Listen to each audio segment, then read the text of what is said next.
I never planned on staying in Clear Falls longer than a few months. It was one of those small highway towns that existed purely out of stubbornness, a blinking dot between Dallas and Amarillo, where gas was cheap and the nights stretched on forever. After my father passed, I dropped out of community college, drifted west for a while, and eventually landed at a rundown place called the Hillcrest Motel. I started on the night shift because nobody else wanted it. The pay was lousy, but the owner, an older guy named Vince Tucker, didn't ask many questions. I liked that. Vince lived in an apartment behind the building, which meant most nights I had the lobby to myself. My duties were simple: keep the coffee pot full, check in the occasional traveler, and make sure nobody trashed the rooms. The place had seen better decades. The carpet smelled faintly of mildew, the neon vacancy sign flickered like a dying pulse, and the surveillance system was a relic from the early 2000s, 4 black and white monitors stacked in the corner of the front desk. But I didn't mind the quiet. In fact, I craved it. There was a calmness to the nights, a rhythm in the hum of the soda machine and the distant buzz of highway traffic. I'd been there almost a year when the rain started. It wasn't the usual spring drizzle. This was the kind of relentless downpour that drowns all other sounds. Vince had gone home early, muttering something about a leak in his ceiling. I brewed another pot of coffee, flipped through a worn paperback, and tried not to think about how empty the building felt. That's when the bell rang. 3:17 a.m. The clock above the desk ticked too loud. I glanced at the glass lobby door and saw him, a man standing outside in the rain, motionless except for the drops streaming down his face. He wore a dark coat, soaked through, and no hat. When I buzzed the door open, he stepped inside without a word. "Rough night," I said, forcing a chuckle. "You looking for a room?" He nodded once. His voice when it came was flat. One night. He had no luggage, no phone, no wallet, no ID, just a stack of crisp $100 bills, folded neatly in his hand. When I touched them, they felt warm, like they'd been pressed against a heating vent. "Cash only, huh?" I said. "Yes." I hesitated but took the money. It wasn't against policy, technically. He signed the register. "Mr. Gray." In careful handwriting, and I slid the key for Jerry, room 9. Across the counter. He didn't thank me, just turned and walked down the hall, his wet shoes squeaking faintly on the linoleum. I watched him disappear around the corner. 5 minutes later, curiosity made me glance at the security monitor. The camera covering the hallway flickered, then steadied. He was still there, standing at the far end of the hall, facing the wall. He didn't move, didn't open his door, just stood there. At first I figured he might be drunk or just gathering himself. Long drives can make you weird. But when 10 minutes passed and he still hadn't moved, I started to feel uneasy. The camera feed looked grainy, the light over room 9 flickering. I leaned closer, tapping the monitor like that would help. The man's shoulders rose and fell slowly, but he stayed perfectly still. I picked up the lobby phone and called Vince. Straight to voicemail.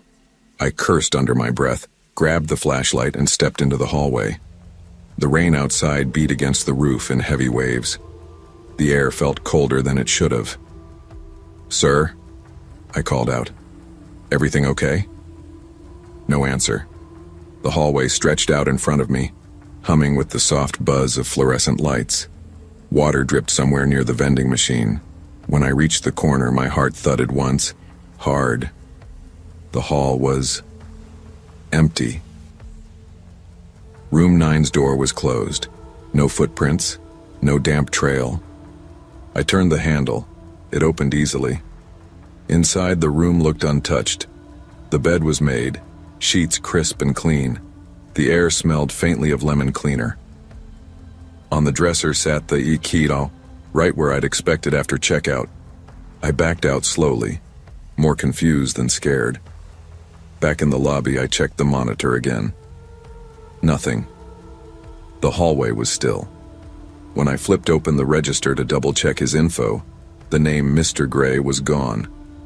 All that remained beside the date was a faint, wet handprint, 5 smudged fingers pressed into the paper. The next morning, Vince looked at me like I'd lost my mind. "You're telling me some guy checked in, didn't use the room, disappeared, and erased his name from the logbook?" "That's what I'm saying." "Maybe you nodded off and dreamed it." "I wasn't asleep, Vince. Check the footage." He sighed, lumbered behind the counter, and started scrubbing through the old DVR system. We watched the grainy recording together, the rain slashing across the lobby windows, me handing over the key, the man's soaked coat dripping onto the floor.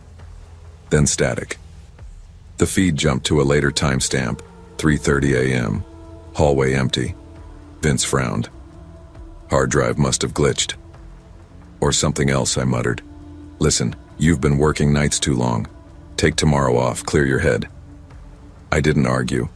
I spent the day trying not to think about it, but the image of that man facing the wall wouldn't leave my head. There was something intentional about it. Not confusion, not drunkenness. Like he was listening for something only he could hear.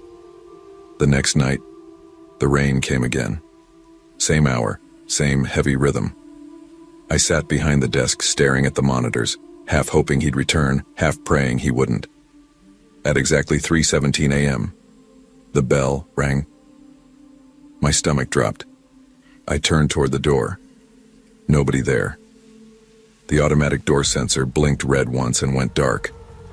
On the counter beside me, the lobby register fluttered open on its own, pages ruffling until they stopped on last night's entry. The faint handprint was darker now. Fresh. Wet. By the third night, I'd convinced myself I was losing it. Still, I came in. Routine can be a kind of safety. Around midnight, Vince came by with coffee. "You look like hell, kid. Still thinking about that ghost guest of yours?" I tried to laugh. "Just a weird couple of nights." He studied me for a moment, then said something that made my skin crawl. "You know Room 9's got history, right?" I blinked. "What kind of history?" Vince hesitated. "Back when my old man ran this place, there was a guy, a traveling salesman. Checked in during a thunderstorm. Never checked out. They found him 2 days later sitting against the wall in Room 9. Heart attack, they said. He was facing the corner, like he didn't want to be seen." My mouth went dry. "When was this?" "Early 70s. He sipped his coffee. "Nobody ever stays there long. I don't rent it out unless we're full." "But you gave me the key." He frowned. "No, I didn't. You were the only one here." That night I pulled the Room 9 key from the drawer where I'd placed it. The brass tag was colder than ice. I should have quit. I should have left town like I'd planned months ago. But curiosity has a way of swallowing fear whole. At 3 a.m., the storm rolled in again, wind rattling the windows. I stood in the lobby staring down the hallway that led to Room 9. Then, faintly, came the sound of footsteps. Wet, deliberate, moving toward me. I turned on the hall lights. Nothing. But the cameras showed him, just for a second, standing exactly where he'd been that first night, facing the wall. "Mr. Gray!" I shouted. The lights flickered. When they steadied, the hallway was empty. Only the smell of rain lingered.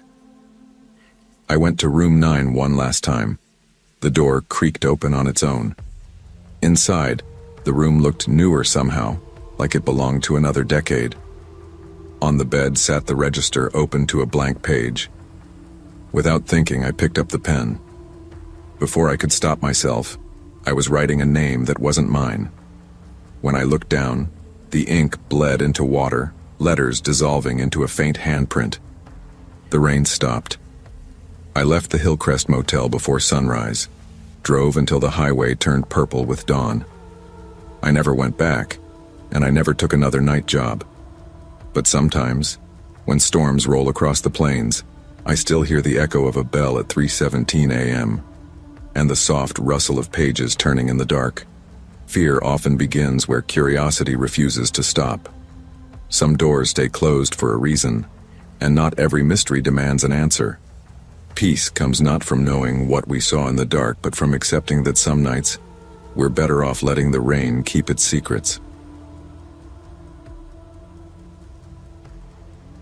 People think working as a 911 operator makes you immune to fear. It doesn't. You just get used to hearing it. My name's Evan Price. 32 years old, born and raised in Phoenix, Arizona. For the last 9 years, I've been the voice on the other end of the line when someone's world falls apart. 911, what's your emergency? I've said that phrase more times than I can count. It becomes muscle memory, like breathing or blinking. You learn to flatten your tone, keep your heart out of it. You're the calm in someone else's chaos. I wasn't always that way. When I started, I took every call personally. A crash, a fire, a kid choking. It all stuck with me. I used to go home and sit in silence, trying to shake the voices out of my head. My wife, Laura, used to tease me for it. She'd say, "You talk to strangers for 12 hours straight and then come home and forget how to talk to me." She wasn't wrong. Back then, the graveyard shift didn't bother me. The city at night felt alive, sirens echoing down the freeway, the orange streetlights reflecting off wet asphalt. Laura hated it, though. She said it was killing me, keeping me disconnected. I told her it was just work, that someone had to do it. I didn't realize how much I'd already started disappearing. The night everything changed, I'd been working a double shift. The calls were steady, drunk drivers, domestic arguments, the usual. My headset felt glued to my skin. Around 2:14 a.m., the board went quiet. That kind of silence doesn't last long in this job. I was sipping cold coffee when a call blinked onto my screen. Private residence, Glendale District. I took a breath. 911, what's your emergency? A woman's voice whispering, "Someone's in my house." Her breathing was sharp, broken. I could hear the creak of floorboards, the soft thud of footsteps not her own. My training kicked in automatically. "Ma'am, I need you to stay calm. Can you tell me your name?" She hesitated. "Laura." Something about the way she said it made my chest tighten. "Okay, Laura. Are you in a room you can lock?" "I'm in the closet. Please, he's..." The line cracked with static, then silence. "Laura," I said, "stay with me." No response. When a call drops, you log it, flag it for dispatch, and move on. You don't have time to dwell. There's always another emergency waiting. But that night, something about her voice got under my skin. I flagged the address, sent units, and stared at the blank screen until the next call came through. Same number. I froze. 911, what's your emergency? This time it was a man's voice. Low, trembling. My wife. She attacked me. "Please, I need help." In the background I heard a muffled cry. The same voice as before, the woman whispering. My stomach twisted. "Sir, what's your name?" He didn't answer right away. Then quietly he said, "Evan." I blinked. "Can you repeat that?" "Evan Price, please hurry." I felt the blood drain from my face. "Sir, did you say..." The line erupted into chaos. Screams, a crash, then silence. The call cut off. I sat there for a long time, headset still on, listening to the hum of the line. My supervisor, Kelly, leaned over the partition. "You good, Price?" I forced a nod. "Bad domestic call." She sighed. "Aren't they all?" I didn't tell her the address that popped up on my screen. Didn't tell her it was mine. I didn't sleep after my shift. Couldn't. When the sun came up, I drove to my house out of pure impulse, a place I hadn't stepped foot in for months. The front yard was overgrown, the porch paint peeling. My key still worked, though it felt wrong turning in the lock. The air inside was stale, cold, like it had been holding its breath. The living room looked frozen in time. The same beige couch, the same family photos on the wall. One of them caught my eye. Me and Laura on our wedding day, smiling like the world couldn't touch us. My hand shook as I went to the kitchen. The floor still bore the faint outline of something scrubbed too hard, a dark stain that never completely went away. I pulled out my phone, scrolled through the 911 system on the secure app. The call logs were there, time-stamped, recorded, archived. I played the first one back. "Someone's in my house," the woman whispered. I turned up the volume. Her breathing, her voice. It wasn't just familiar. It was identical to Laura's. Then the second call. "My wife attacked me, please help." My own voice. The recording ended with a sharp gasp, a sound that echoed in my skull until it became unbearable. That was the night I killed her. It wasn't murder, not in the way people think. It was an argument gone wrong. Months of resentment, exhaustion, and late shifts boiling over. She'd threatened to leave. I told her she wouldn't. We both said things we shouldn't have. Then there was a sound, a shove, a fall, and the world cracked open. When I called 911 that night, I wasn't the calm, collected operator. I was just a man sobbing into the phone, begging someone to save the woman I'd broken. I'd replayed that night so many times, the details blurred. After the investigation, I took a leave, told the department I'd be back once I got my head straight. But I never came back. I couldn't face the silence. The calls I took now weren't real. They were memories. Looping through the old recordings I'd saved, tricking myself into believing I was still doing my job. Every night I sat in that dispatch chair, headset on, listening to voices that didn't exist anymore. I wasn't saving anyone, I was talking to ghosts. The night it finally broke, the console lights flickered like dying stars. My headset crackled, the system rebooting on its own. Then, her voice. "Evan?" My throat tightened. "Laura? You can stop now," she whispered. "You don't have to keep calling." I pressed the mic close. "I didn't mean to." "I know." Her voice softened. "But you can't stay here forever." The line filled with static. For a second I thought I heard my own breathing echoing back, but it was quieter now. Lighter. When the screen finally went black, I took off the headset. For the first time in months I heard the real silence of the room. No hum, no recordings, no phantom calls. I turned in my badge the next morning.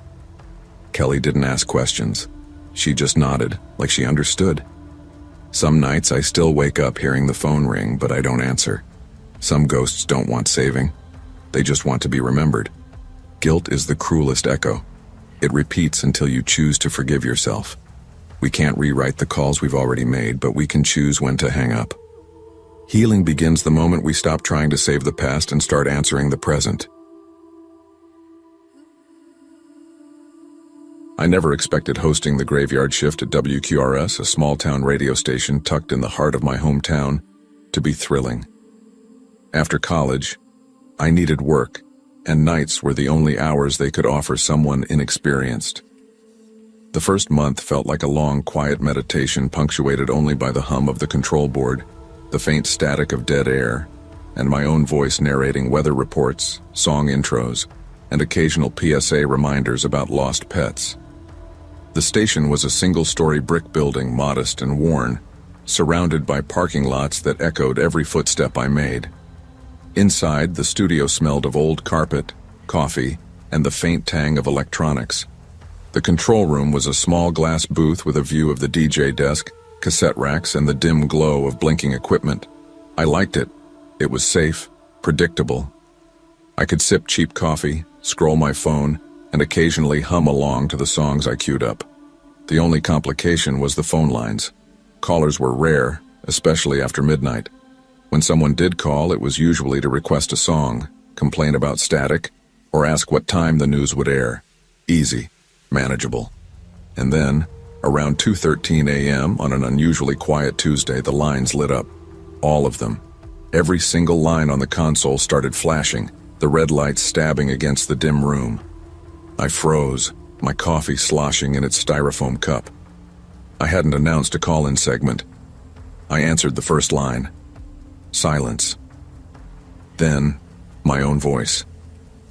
The faint recording of me reading yesterday's weather report played back, slightly warped, like it had been slowed and whispered over itself. I dropped the receiver. My hands shook. Before I could react, another line rang. I picked it up, voice trembling, and heard a whisper.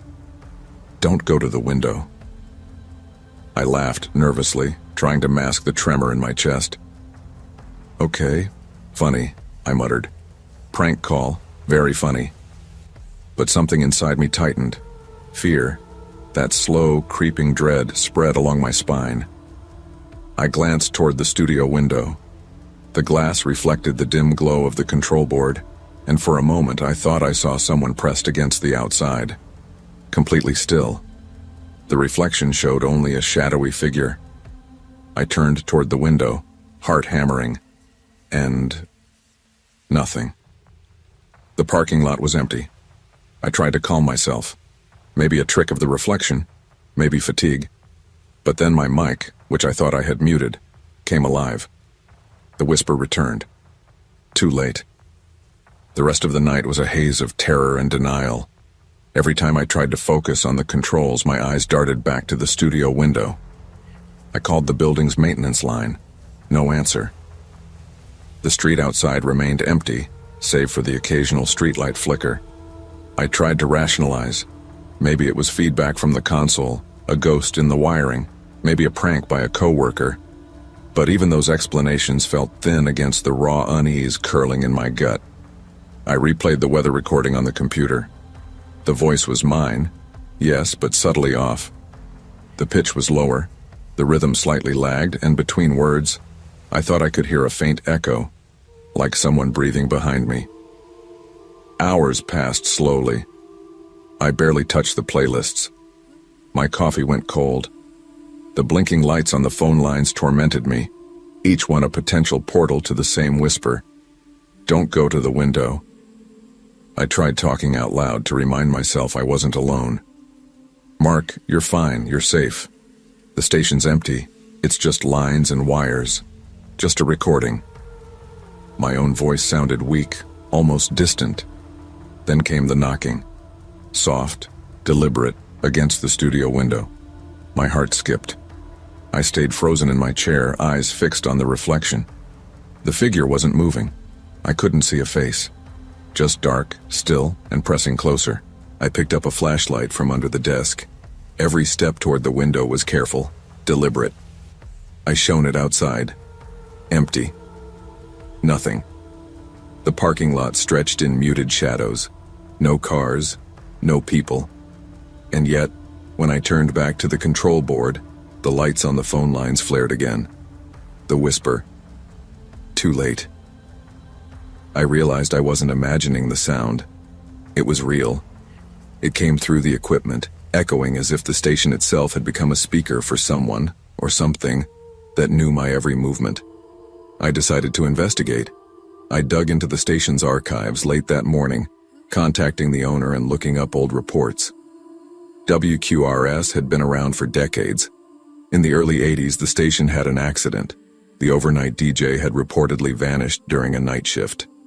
No body was ever found, and the calls that came in that night remained a mystery. Something about that story stuck. The whispers, the lines flashing, the distorted recording, they mirrored that old case. Could it be a technical glitch tied to old wiring, or had the station absorbed some trace of that night into the equipment itself? I called in a friend, Chris, who worked in broadcast maintenance. He came in around noon, looked at the board, tapped a few buttons. Nothing unusual here, he said. Old lines, old equipment, yeah, but nothing that would make the phone ring on its own or play recordings. You might just be tired, Mark. I wanted to believe him, but the whispers stayed in my head. The memory of that figure pressed against the window refused to leave. I couldn't shake the feeling of being watched, of someone or something biding its time outside, reflected in glass, but never fully seen. I went home for a few days, but my sleep was shallow, haunted by imagined reflections, whispered warnings, and static hiss. I kept thinking about that night, the exact words. Too late. Too late for what? 2 nights later, I returned to the station, determined to confront it. I arrived at 11 p.m., brought extra lights, checked every line, tested the microphones. Everything appeared normal. At exactly 2:13 a.m., the lines lit up again. My stomach dropped. I answered the first line. Silence. Another and another. Then, through the static, the whisper came, "Don't go to the window." I gritted my teeth, approached the glass. I held the flashlight steady, shone it on the empty parking lot. Nothing. But then the reflection appeared again behind me. Not outside this time, but inside, as though I were seeing a shadow of myself. I spun. Empty booth. I turned back, the figure mirrored perfectly on the console's glass, pressed against the reflection, watching. I felt a cold rush of fear, but also resolve. I realized what it wanted. Attention, reaction, fear. I took a deep breath, picked up the mic, and said slowly, "I see you. I'm not afraid." The silence stretched. Then, slowly, the lights on the phone lines went dark. The static cleared. The whisper never came again. After that night, the station returned to its quiet rhythm. The lines rarely lit up. No whispers through the mic, no reflection pressing against glass. I still feel the memory of that hour, the phone lights, the distorted recording, the cold shadow behind me. I kept working the graveyard shift, but I approached it differently. Lights brighter, playlists planned, doors checked carefully, and always keeping a steady voice ready. I learned that fear could be a tool, but also a trap. Ignoring it or letting it control you leaves you powerless. Confronting it directly, even when irrational, gives clarity. I never found out who or what tried to reach me that night, but I carry the lesson forward. Fear can hide in ordinary places, in patterns we think are mundane. And sometimes the scariest things aren't outside threats. They're reflections of our own hesitation, our own uncertainty. Fear is only as powerful as the control we give it. Shadows, whispers, and unknown forces may haunt our lives, but acknowledging them, confronting them with courage, and refusing to let them dictate our actions transforms fear into clarity.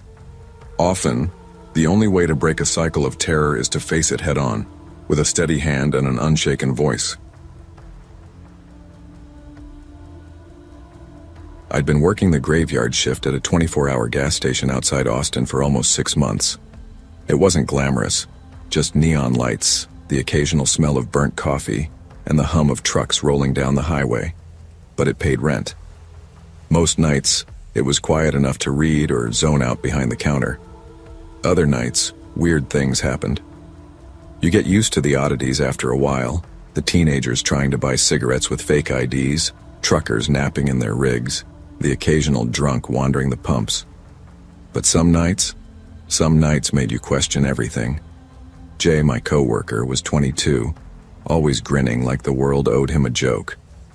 That particular Tuesday, he had texted me, "Bet you won't notice if I switch your till." I laughed, assuming he was kidding. He was always trying to prank me, always pushing the boundaries. I shrugged it off and went about my shift. Midnight came and went, the fluorescent lights humming overhead. The quiet was comfortable, until my phone buzzed. You shouldn't have lied about the till. I froze. I knew Jay had a sense of humor, but this was different. I chuckled nervously, texting back, "Okay, very funny, who is this?" No reply. Then another message. "You think you can hide anything? I know about your car." My stomach dropped. That was personal. Too personal. Jay wasn't usually that creative. I laughed nervously and called him. "Dude, stop messing with me. Who is this?" "Not me," he said, confusion clear in his voice. "I haven't touched my phone all night." My laugh faltered. The messages got more detailed. "Your mother is worried about you, that scar on your neck. Don't think I didn't notice." I stared at the screen. That scar was from an accident when I was 16. How would anyone know? I looked up at the CCTV monitors. The pumps were empty, Or so I thought. Then I saw him, a man, walking slowly among the pumps, wearing my old hoodie, the one I'd thrown away weeks ago. Heart pounding, I stepped outside. "Hey," I called. The man froze, raised his hand as if in greeting, and disappeared behind the dumpsters. I ran after him, but he was gone. Inside, I locked the doors. I couldn't explain it. Jay insisted it was a prank, but my gut told me otherwise. That night I couldn't sleep, my eyes flicking to every shadow outside the window, waiting for that familiar hoodie to appear again. The next morning, I barely made it through my shift. My hands shook as I counted the till, every beep of the register sounding like a warning. I couldn't stop thinking about the messages and, more importantly, how someone could know such private details about me. "I see everything you do." That was the next message. I froze, realizing I hadn't typed it. My phone was sitting on the counter, screen unlocked. I looked around the empty store, the neon sign humming overhead. My pulse was racing. Jay came in for the morning shift. "You look like hell," he said, leaning against the counter. "Still scared of your little prank?" "This isn't a prank, Jay," I said, trying to keep my voice steady. Someone's watching me, using my number." He laughed nervously. "Okay, man. I swear, I didn't do anything. Look, why don't we check the CCTV together?" We watched the feed. The man in the hoodie was gone, but every once in a while, a shadow flickered across the camera, a shape familiar, almost me. I felt a chill. Then another message. "I know where you sleep." I dropped the phone. "Jay, it's not funny anymore." He shook his head. "I'm serious. I didn't touch your phone. I have no idea who's doing this." I went home that day feeling hunted. Every step toward my apartment weighed down with paranoia. The hoodie, the messages, the knowledge. Everything felt like it was stitched into my life without my consent. The next night, I arrived for my shift early. The fog was rolling in from the highway, softening the neon lights into a dull glow. I tried to focus on routine, checking the pumps, tidying the shelves, counting cigarettes. But my eyes kept darting to the lot. Around 3 a.m., I caught a movement on the CCTV. The hoodie, my old hoodie, slowly pacing among the pumps. My stomach sank. I grabbed the flashlight, stepped outside. The cold air bit at my cheeks and my heart hammered. "Hey!" I shouted. No response. I moved toward the pumps, flashlight cutting across the fog. A figure waved, but before I could get a closer look, it vanished behind the dumpsters. I ran to the spot. Nothing. No footprints. No sign of anyone. My hands were shaking as I went back inside. I slammed the doors, locked them, and stared at the monitors. "You're running out of time." The message was on my phone. My own number. I hadn't typed it. My stomach churned. Panic bubbled in my chest. The following morning, the police arrived. I told them everything. The messages, the hoodie, the CCTV. They searched the store and eventually found it. A small burner phone taped under the counter. The text history? Every single message had been sent from my own number. I had been sending them to myself. What? How is that possible?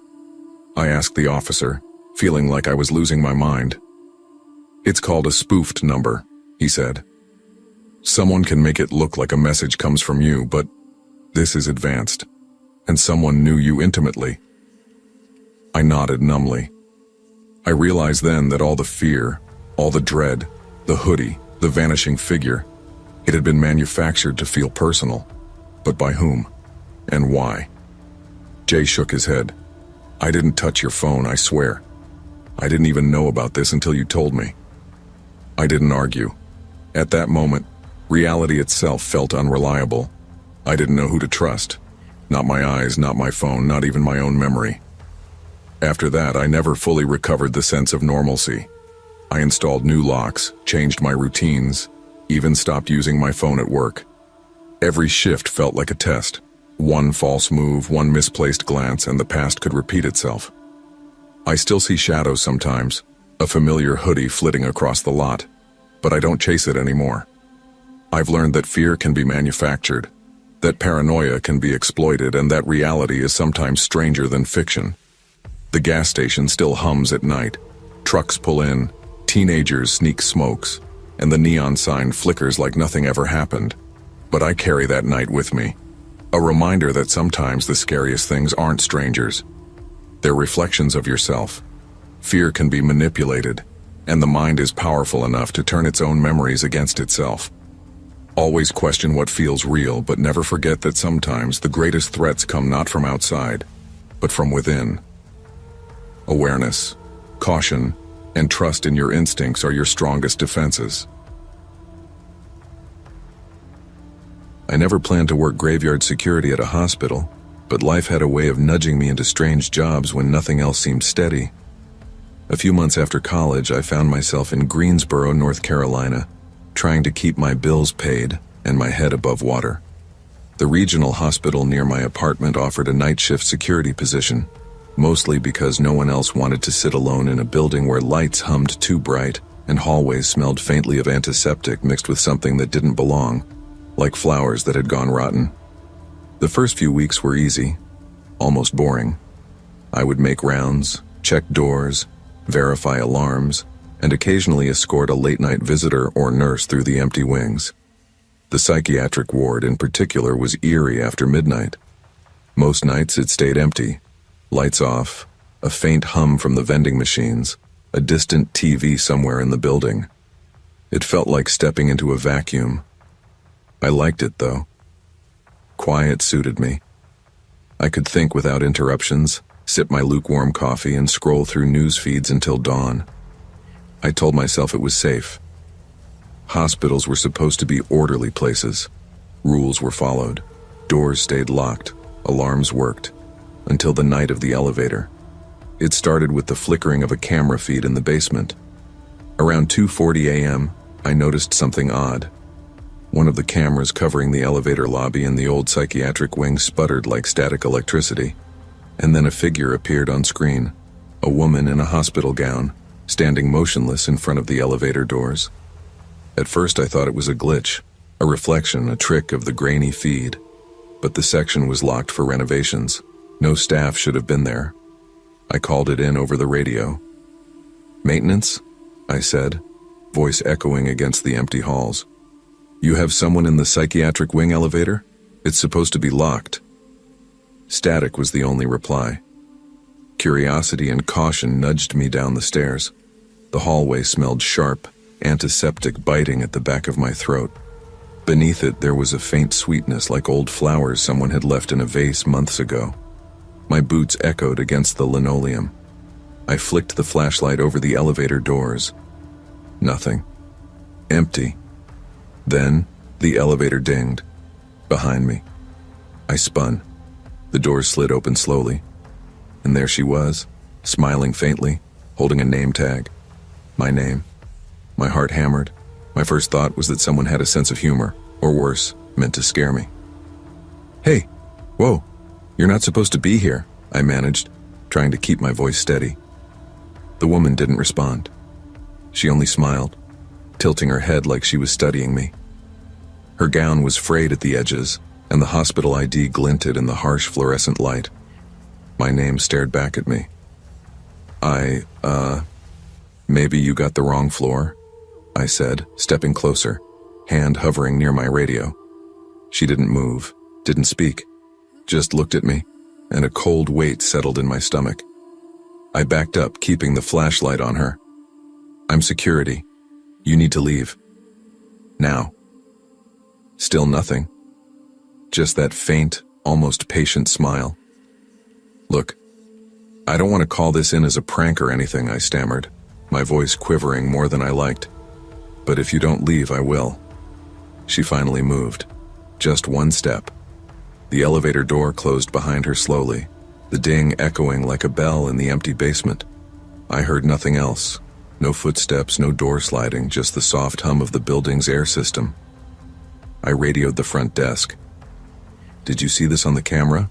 I asked, trying to keep it casual. The static response on the other end made my stomach churn. "Camera feed? It went black a few seconds ago. Nothing here." Nothing. I stayed in the basement for the next 30 minutes, flashlight scanning every corner, checking locked doors, testing alarms. No one. Nothing. The only sound was my own breathing and the faint hum of the emergency lights. I went back to the monitor room and replayed the feed. My stomach dropped. The video cut right as she turned toward the camera, holding my name tag. That wasn't possible. Not in a locked, empty building. Somewhere deep down, I knew I couldn't ignore it. But I also knew no one would believe me. Night shift security was already low on credibility. People assumed you were tired, imagining things. The next few nights were a tense quiet. Every time I passed the basement, my flashlight lingered on the elevator doors longer than necessary. Every creak of the pipes made my stomach twist. Then I started noticing small things. Doors I was certain I had locked were slightly ajar. Chairs shifted just enough to feel deliberate. The faint scent of sweet flowers lingering longer than it should have. My coworkers noticed I was jumpy, asked if I was sleeping okay. I lied. I didn't want anyone thinking I was losing it. I began documenting everything in a notebook. Times, places, what I smelled, what I saw. By the end of the week, it became a pattern. The woman appeared on camera at nearly the same time each night. Always in the same spot, always holding a name tag with mine. Always gone when I arrived. I started talking to myself aloud while checking the elevators, a habit I hated but couldn't stop. "It's just someone messing with the cameras," I muttered. "Someone with a uniform. Someone who knows the layout." But deep down I knew. This wasn't ordinary. This wasn't a prank. One night I called in maintenance while she appeared again on camera. "Someone's in the psychiatric wing, elevator lobby. Can you check?" "Sir," the technician said, voice flat. "That area is locked. Renovation's been ongoing for 2 weeks. No one's authorized to be there." I swallowed hard. My radio slipped from my sweaty hand. "Then, how?" No answer. Only static. I had to see her. I couldn't keep pretending this wasn't happening. That night I prepared.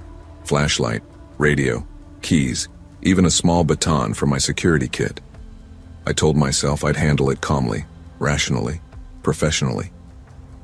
As I descended into the basement, my heart thumping, I rehearsed what I would say. "Leave. Now. I'm security. You need to stop." The elevator dinged before I reached it. The doors slid open. She was there. Same smile, same hospital gown, same name tag.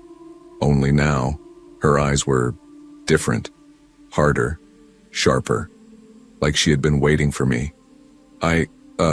You need to leave," I said again, holding the flashlight tight. "I know," she whispered.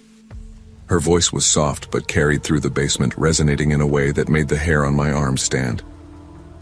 "I just want you to see me." I swallowed. "See you?" "I don't understand." She tilted her head. "I'm part of you. Part you ignore, part you're afraid to face. I only appear when you're alone, when you think no one's watching." It didn't make sense. My rational mind screamed, "She's a ghost or hallucination, or someone's pranking you."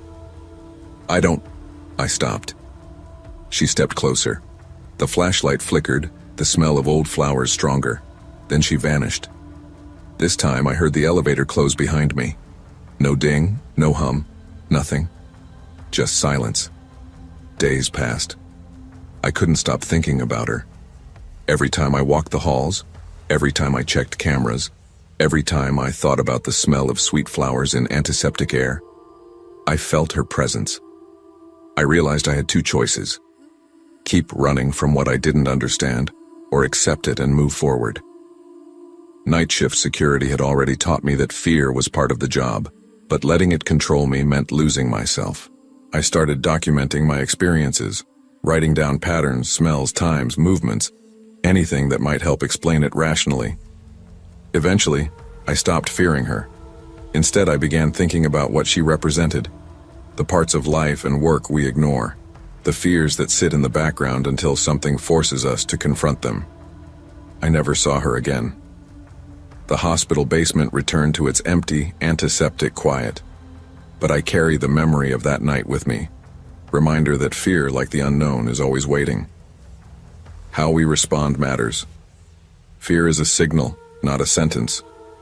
It guides us toward caution, yes, but it can also teach resilience, self-awareness, and the strength to face the unknown. Ignoring it or letting it control us leads to stagnation. Confronting it, even when the answers are unclear, empowers us to navigate the shadows of our lives with courage and clarity. I had been working overnight security at Lockridge Storage for nearly 6 months, long enough to know the patterns and quirks of the property. The complex sat on the outskirts of town, bordered by empty lots and the faint hum of Interstate 47. It wasn't glamorous work, just long rows of metal units, chipped paint, rusting padlocks, and the flicker of sodium lamps that struggled to illuminate the asphalt below. Most nights were uneventful, the kind of uneventful that lets your mind drift, letting your thoughts wander down roads you'd never explore in daylight. My shift ran from 11:30 p.m. to 7:30 a.m. I had a small, cramped office at the front gate, equipped with a monitor showing multiple camera feeds. The cameras were old, the picture grainy, but enough to see if someone tried sneaking in without a keycard. A radio sat on the desk, the only lifeline to dispatch, though most nights I barely used it. A small fridge hummed in the corner. Occasionally I'd make coffee that tasted like burnt wire, and the faint smell would cling to my uniform until morning. The main rule was simple: no one on the property after midnight without clearance. Occasionally a renter would be late and I'd watch, verify their identity and wave them through. Mostly though, it was silent. Even the wind seemed cautious, careful not to disturb the quiet. It was that quiet that made everything unsettling. There's a certain kind of tension in empty places, the way shadows cling to corners, how metal surfaces hum with their own energy, how every creak and clatter feels louder than it should. And on that Friday, I learned exactly why. Around 1:45 a.m., my routine was interrupted. One of the motion sensors on the far end of the lot triggered a light on the monitor. I leaned forward, squinting at the grainy image. A figure was moving between the units. A tall person, hoodie up, face hidden. They didn't run, didn't walk casually. They moved with a deliberate, measured pace, like they were performing some ritual only they understood. I reached for my radio. Dispatch, check-in, motion sensor trip, row F, possible trespasser. The crackling reply was calm, almost bored. Copy that. Keep an eye. Any ID? I grabbed my flashlight, radio, and keys, and drove slowly toward row F. The beams of my headlights carved pale rectangles across the lot. The wind had picked up, rattling metal doors and sending loose pieces of chain clinking. By the time I reached the row, it was empty. My flashlight swept left and right, catching nothing but shadows and dust. "Hello?" I called, voice echoing slightly. Nothing. The only sound was the faint clink of a chain on one of the doors swinging in the wind. I crouched, shining my flashlight on the padlock. It was different. Fresh scratches, like metal scraping metal, and the shackle was slightly ajar, though I could swear I had checked it earlier. I pressed the shackle. Firm. Locked. Nothing had been disturbed yet. A chill ran up my spine. I radioed dispatch. Row F, padlock appears. Tampered with. No sign of anyone. Over the next hour, my nerves settled just enough for me to question what I'd seen. Maybe a stray animal had triggered the sensor. Maybe someone tried to break in but got scared off.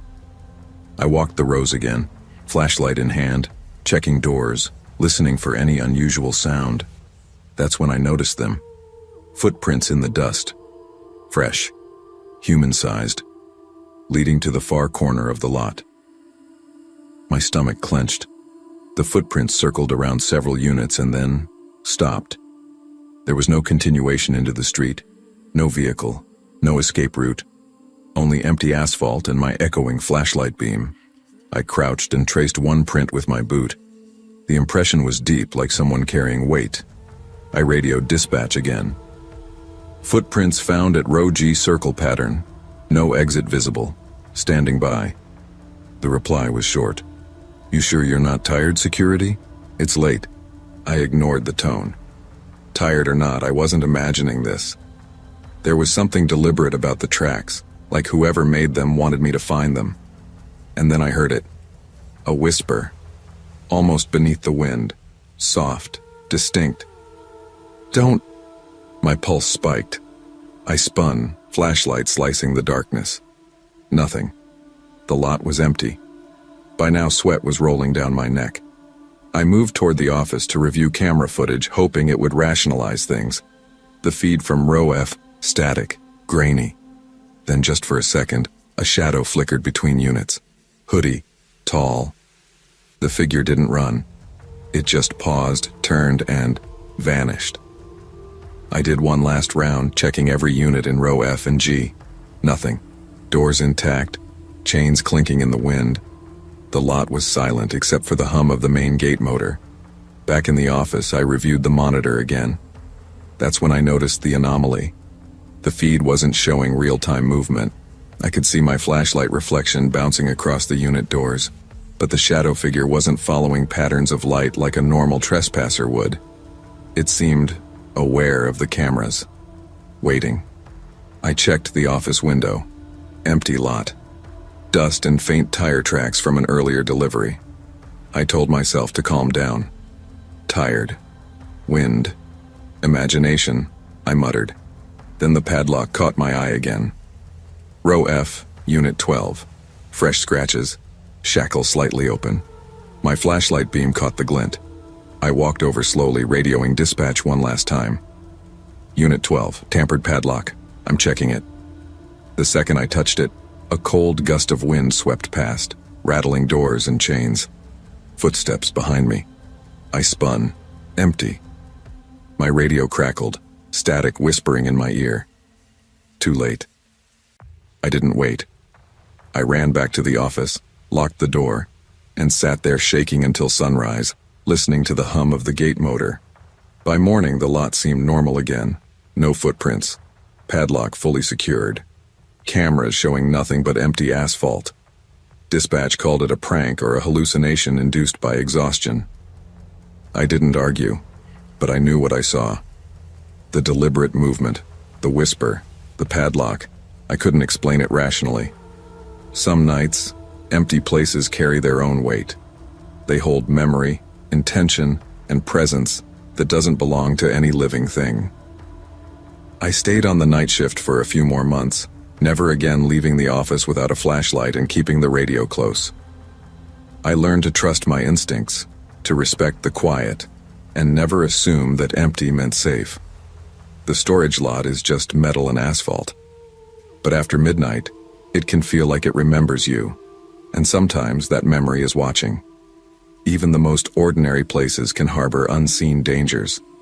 Awareness, caution, and respect for the unknown are essential. Complacency in routine or disbelief in subtle signs can turn ordinary nights into moments that change your understanding of safety forever. Trust your instincts. They are often the first line of defense against what you cannot see. When I took the overnight janitor job downtown, I thought it would be perfect. Quiet, steady pay, and no one breathing down my neck. The building was a 10-story office complex, worn but functional, with a mix of small businesses. An insurance company occupied the upper floors, and a law firm had offices on 3 levels. Most of the other spaces were rented out sporadically, though the 8th floor had been empty since the previous tenant went under. My schedule started at 10 p.m. I would unlock the doors, grab my mop, vacuum, and cleaning supplies and start my rounds. The building was mostly silent at night, save for the occasional hum of a heater or the faint echo of my footsteps across polished tiles. At first it was peaceful, almost meditative. I would mop the floors in patterns that only I understood, empty trash bins, and make mental notes of any maintenance issues. I liked the solitude. It was rare in my life outside of work, But after about a month, I noticed something odd. The 8th floor, which was supposed to be vacant, felt different. I didn't catch it at first, just a slight chill in the air, and a faint scent of coffee that lingered when I passed the elevator. One night, as I was finishing up the 7th floor hallway, I decided to take the elevator up to the 8th floor to double-check that the lights were off and the doors locked. The doors opened to an empty floor. Clean, sterile. The kind of place where the smell of old carpet mingled with faint ozone from the AC. But near the reception area, a stack of folders lay scattered on the floor, papers fluttering slightly as if someone had just dropped them. My heart skipped a beat, though I told myself it was probably security or maintenance. I gathered the folders and stacked them neatly, muttering to myself about how messy people could be.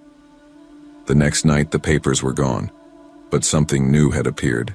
The computer monitors at the reception desk were on, glowing in the dark, displaying a single line of text. "Do not clean this floor after midnight." I laughed nervously. Maybe it was a leftover prank from the old tenant, I reasoned. But I remembered asking the cleaning supervisor later, who insisted that no one else had a key. My pulse still thumped in my ears whenever I passed that floor, though I pretended to ignore it. A week later, the oddity escalated. I was mopping the 2nd floor hallway when I heard it. Faint, rhythmic typing. It wasn't constant but deliberate, slow and measured. I froze, listening. The sound came from the 8th floor. I checked my watch, 12:30 a.m., and tried to dismiss it as imagination.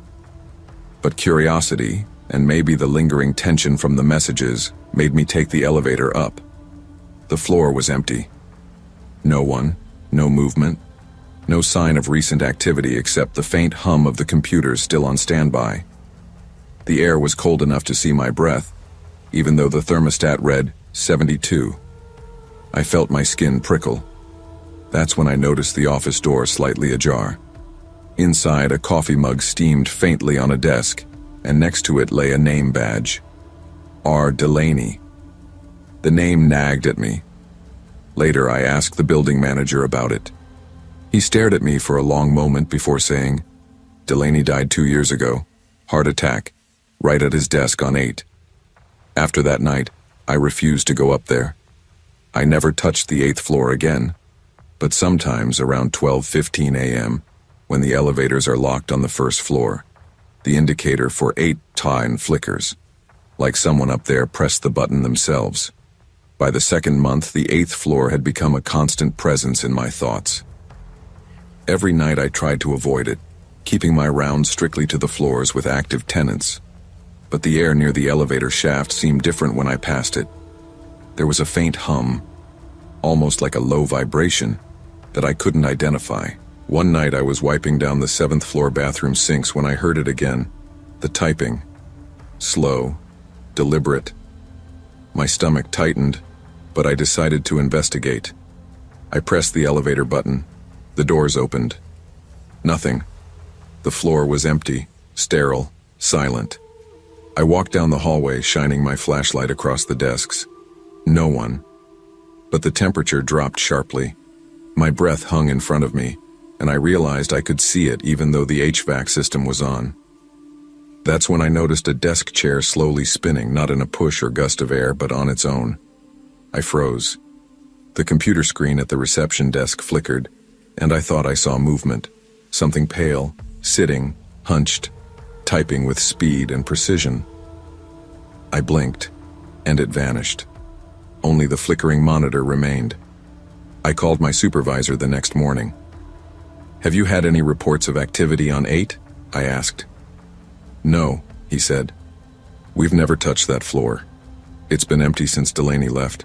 "Why?" I didn't tell him about the typing, the cold, or the spinning chair. I didn't want anyone thinking I was losing it. But I knew something was there, lingering in the empty space. The pattern continued. Each night the typing grew longer, sometimes hours at a time. I never saw the figure again, only the signs. The warm coffee mug, the name badge, the flickering lights. Every time I passed the elevators, I felt eyes on me, though no one was there. Curiosity eventually got the better of me. One night, armed with my flashlight and a portable radio, I resolved to investigate the 8th floor fully. I rode the elevator up, heart pounding, flashlight cutting across the silent hallways. The temperature dropped again, breath fogging in front of me. The reception desk was exactly as before. The coffee mug was gone, but the name badge remained. R. Delaney. I picked it up, spinning it in my hands. "Mr. Delaney?" I called, my voice shaking. No response, only the echo of my own voice. I moved further down the hallway. Desks, chairs, papers untouched for years.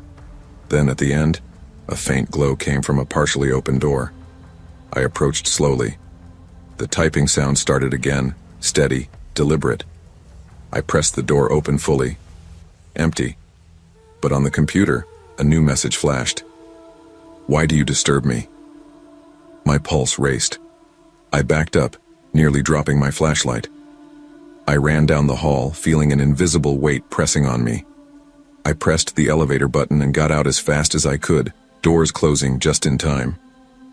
From that night on, I never stepped onto the 8th floor again. I asked the building manager if there had been any renovations or strange occurrences. He shook his head. No one has been up there for 2 years, except a cleaning crew when we changed floors. They didn't report anything unusual. I wondered if it was Delaney's spirit, lingering, or something else entirely. My mind tried to rationalize it. Old wiring, drafts, shadows. But the typing, the name badge, the computer messages were too specific, too personal. One night, standing near the elevators, I realized I could feel the building's history pressing in. The decades of work, lives spent in cubicles, the energy of people long gone. Maybe some of that energy never left, lingering in the stale air and flickering lights. I decided it wasn't about me. It was about presence, memory left in the building's bones, refusing to be forgotten. I stopped looking up at the 8th floor entirely. I did my rounds, mopped, vacuumed, emptied trash, and never ventured near the elevators after midnight. Occasionally, I'd see the indicator flicker. 8 a brief, silent reminder that someone or something remained. Over time, I stopped feeling fear and started feeling respect. Delaney, or whatever presence lingered, wasn't malicious, only insistent. A quiet insistence that his space was remembered. I accepted that some things are beyond explanation. Buildings have memories and people leave imprints, sometimes so strong that even the living can feel them. I still hear the faint echo of typing in my mind, and sometimes when the elevators are locked, I imagine someone pressing the button for the 8th floor. I let them. I don't interfere anymore. Some spaces carry the weight of history, and some presences linger long after life ends. Respect what came before you. Acknowledge the unseen and understand that not every mystery is meant to be solved. Sometimes simply bearing witness is enough. Before I quit, I worked nights as an EMT in a rural county that most maps barely bothered to label. It wasn't glamorous, mostly overdoses, drunk crashes, and the occasional heart attack. But you learned to keep your head when everything else fell apart. Nights had a rhythm, the hum of the ambulance engine, the distant barking of dogs, the way the highway lights stretched thin like veins across the desert plains. I was partnered with Rick, an older medic who'd been on the job since the 90s. He had that worn-down look people get when they've seen too much. Lines etched into his face, eyes always scanning the darkness for danger, hands steady but with a faint tremor. I liked him because he didn't sugarcoat things, and he taught me how to move efficiently without letting fear slow me down. The night of the Old Willow Road call started like any other. We were in the station when dispatch clicked over with a welfare check. A neighbor had heard screaming inside an abandoned farmhouse. I glanced at Rick.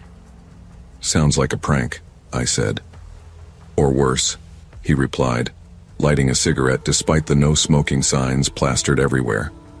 He stubbed it out in the metal ashtray, flicking the butt onto the concrete floor. Either way we go. We drove in silence, the ambulance headlights cutting through miles of overgrown cornfields and weeds that scratched against the chassis like fingertips. Old Willow Road had no streetlights. The trees and brush leaned in as if the darkness itself was alive, and the farmhouse appeared suddenly, like it had grown out of the shadows. Windows were boarded, the mailbox rusted through, and weeds climbed higher than the porch railing. The front door was ajar, creaking with every gust of wind. Rick grabbed the flashlight from the dash. "I'll take point," he said, his voice low. I nodded, gripping my EMT bag tight. 911. If anyone's in here, we're medics, I called as we stepped inside.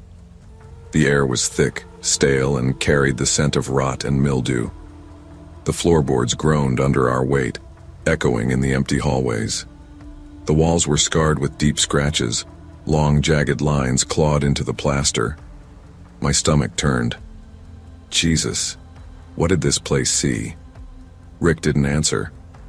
He moved methodically, checking doors and corners. Then we heard it, muffled sobbing from upstairs.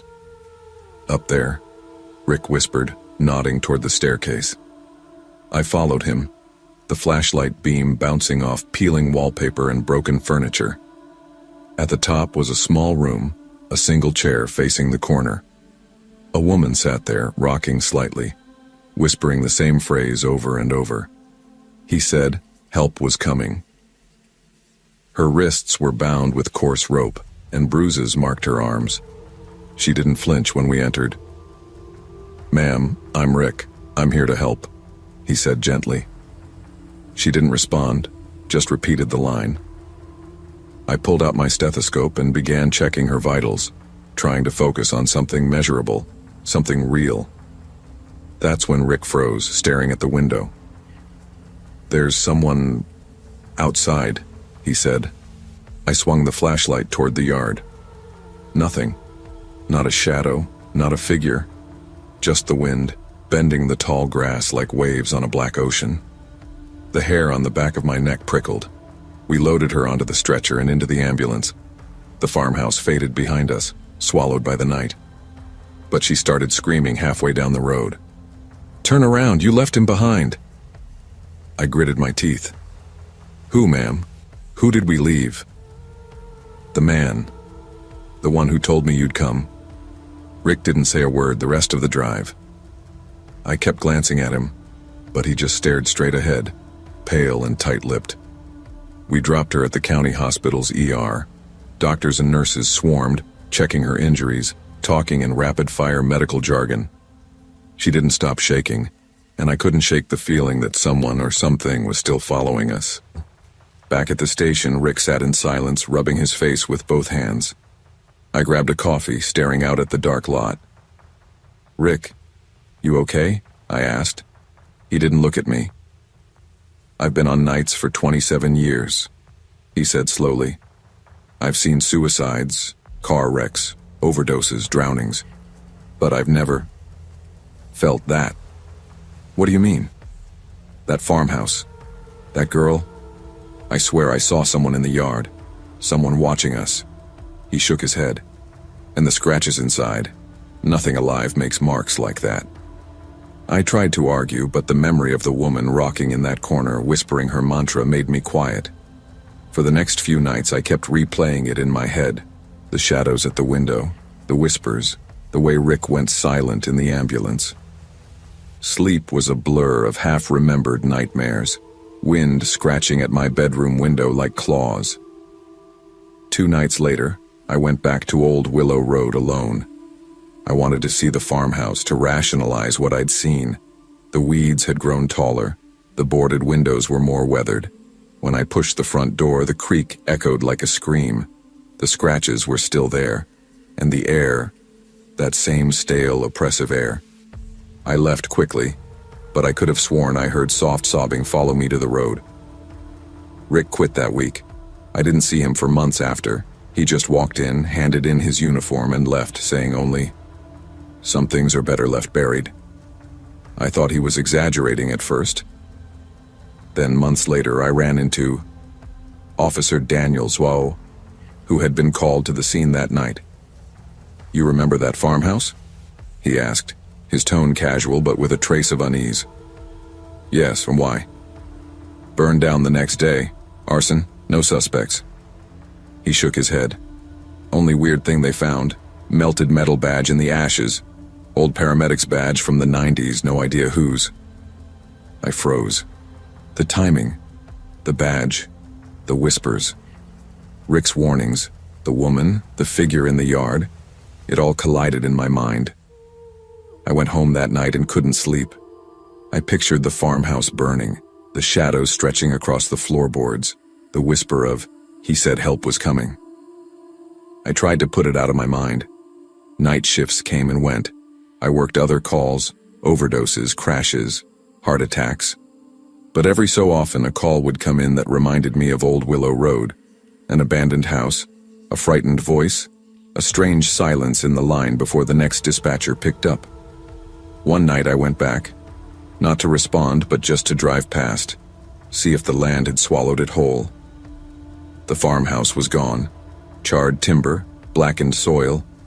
The weeds were starting to grow over the burnt foundation, but as I drove slowly by, I could swear I heard the whispering again. He said help was coming. I slammed on the brakes. Nothing. Just the wind. For the first time, I understood Rick. Some things aren't just scary because they're unknown. They linger because they touch something inside you that already knows fear. I didn't go back to Old Willow Road again. I requested a transfer, then eventually left EMS entirely. The fear stayed with me, though. Even when I tried to sleep, the whisper followed me into the dark corners of my bedroom. I still think about her sometimes. That small figure in the chair, whispering a mantra she didn't understand. I wonder who he was, the one she said was coming. Was it real? Or just the imagination of a terrified mind trapped in a decaying farmhouse? Some nights I drive past empty fields and pretend I don't hear it, pretending the wind isn't forming words. But deep down I know some places keep the memories of pain and desperation. They keep them because we don't know how to let them go. I never saw Rick again. I hope he's found peace. As for me, I'm still learning to let go of the road, the farmhouse, and the whispers that followed us home. Sometimes the scariest things aren't monsters. They're the echoes of suffering left behind, the reminders of our own limits, and the lives we can't always save. Compassion is essential, but so is understanding that some traumas must be acknowledged, faced, and then left behind. We carry the weight of others' pain, but we also owe ourselves the chance to step out of the shadows.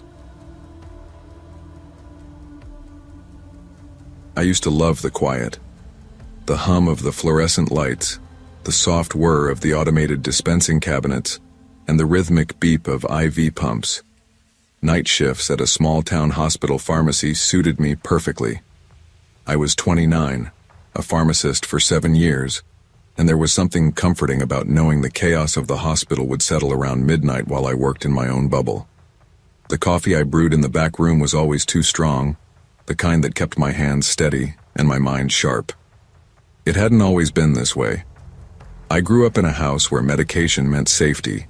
My father was diabetic, my mother meticulous. Pills lined the kitchen counter like soldiers on parade. I learned names and doses before I could even spell them. But my father's death changed everything.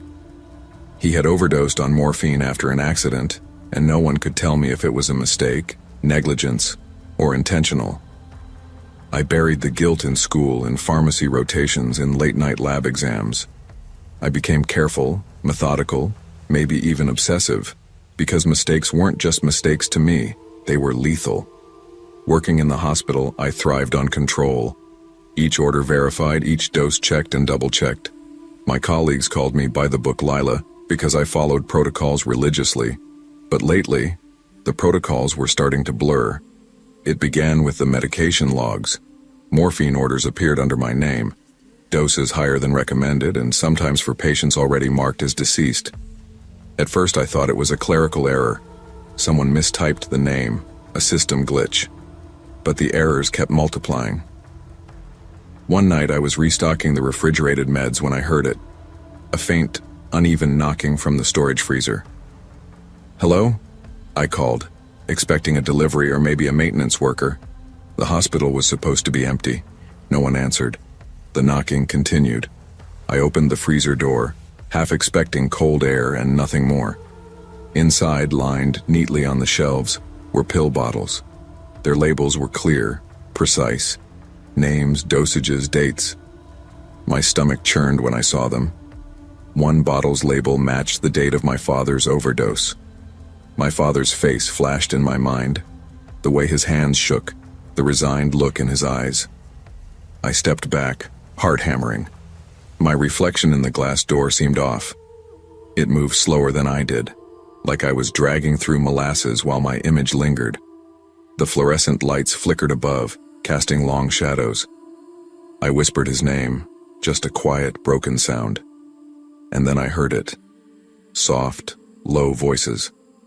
Whispers of patients I didn't remember treating, murmuring their thanks, their fear, their anger. I realized I was speaking to the freezer door, imagining conversations that weren't happening. My pulse accelerated, and I pressed my palms to my face, trying to calm the panic. Before I could take a step back, the pharmacy door opened. "Lila, who are you talking to?" My supervisor's voice was sharp, concerned. I froze, realizing how ridiculous it must have sounded. There was no one there. No patients, no coworkers, just me and the cold hum of the freezer. I swallowed hard, trying to compose myself. I was just checking the stock," I lied. My hands trembled slightly. "Nothing to worry about." She gave me a skeptical glance and left, and I was alone again, staring at the pill bottles and my distorted reflection. Something had shifted. The quiet of the night which I had once cherished now felt like a trap. I didn't know it then, but I wasn't in the pharmacy at all. Not really. The next night felt different. The hospital was always quiet, but now the silence pressed against me like a hand on my shoulder. I checked the electronic medication records. The morphine orders were still there, under my name. Patient names, doses, timestamps. I had no memory of filling them, but the logs insisted. My hands shook as I touched the keyboard, scanning for mistakes. "Maybe I'm losing it," I whispered to myself, trying to rationalize it. But logic faltered when I heard the tapping again, faint and rhythmic, coming from the refrigerated section. My mind conjured shapes in the shadows. Patients I'd never met, eyes wide with fear, mouths moving silently. I walked to the freezer, heart pounding, and saw more bottles. One after another, labels with dates spanning years, some familiar, some entirely foreign. I reached for one, my fingers trembling, and felt a sharp chill crawl up my arm.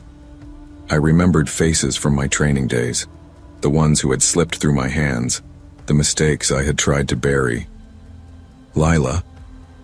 A whisper seemed to echo, soft and sorrowful. I spun around. Nothing. Only the freezer humming, the cold air brushing my neck. I pressed my forehead against the glass, seeing my reflection. My own eyes looked hollow, tired, haunted. The next moment I heard the phone buzz, a message from an unknown number. "Do you remember?" My breath caught. I hadn't sent it. I hadn't seen the number before. My fingers hovered over the keyboard, paralyzed. The line between reality and imagination blurred further when I thought I saw my father's hand press against the inside of the freezer door. I staggered back. My thoughts raced. Mistakes. Patience. Morphine. Dead. Alive. Was I going mad? Or had I already crossed some line I couldn't remember? The blinking cursor on the computer taunted me, reminding me that someone, or something, was holding me accountable for errors that weren't recorded in my memory. It was around 3 a.m. when the hallucinations, or memories, intensified. I watched my reflection in the freezer door again. This time, it moved differently than I did. Slower, dragging, deliberate. I raised a hand. The reflection hesitated. I blinked. Its eyes seemed deeper, older, accusing. I stepped back, heart hammering. The voices returned, louder now. Whispers overlapping. Incoherent. You killed us. You killed him. My father's face appeared again, twisted in anger and disappointment. I wanted to run, but my feet felt rooted to the spot. When the supervisor arrived, I spoke to her absent-mindedly, not realizing I was addressing a reflection and not a person. I didn't mean to, I said. Her eyes widened. Lila, the freezer door? She gestured. Panic surged through me. I had been talking to cold glass, conjuring voices from my guilt, trapped in a narrative I couldn't escape. I realized in that instant that the hospital wasn't real. Not tonight, not ever.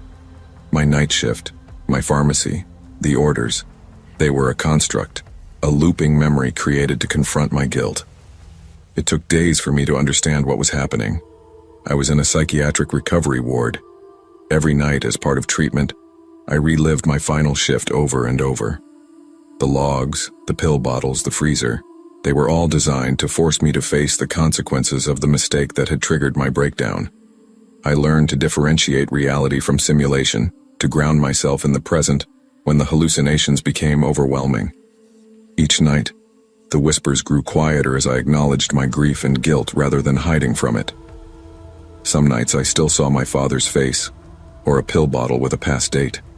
But I could now separate what was real from what was my mind's replaying of trauma. It was exhausting, terrifying, but necessary. Months passed, and I grew stronger. I learned that guilt doesn't disappear, but you can live with it.